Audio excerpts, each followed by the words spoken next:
Welcome, here's a great video for a generic car such as a small car.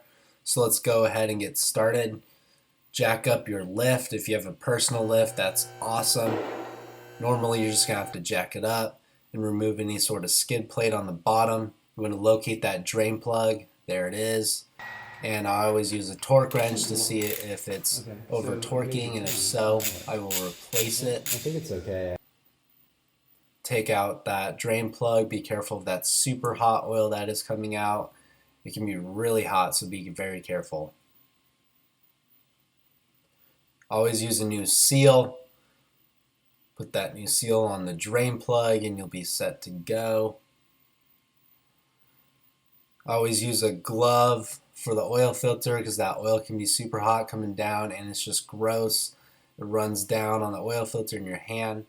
Check the mounting plate and mounting stud. Make sure there's no rubber seal and make sure everything's tight. Tighten back up that drain plug. Always clean it off with some brake parts cleaner and a rag. Torque it back to spec. Yes.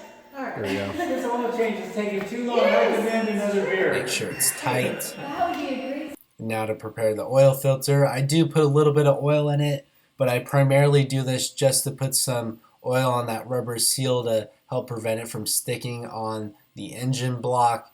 And then I just get it going, and I always tighten it with my non-dominant hand so I don't overstrain it so it's easier for it to come off. Lower the car back down, and now we can get ready to fill the car with some new oil.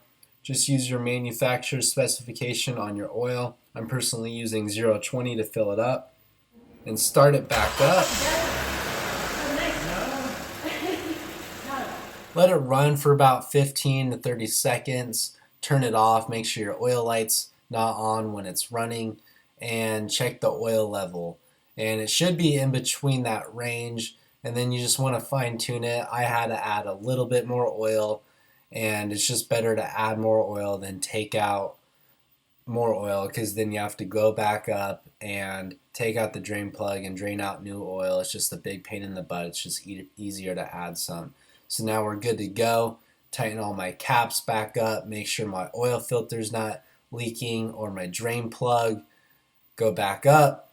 Put the skid plate back on and you are set to go. You might have to reset an oil change light, but you'll be good to go for now. I hope you enjoyed.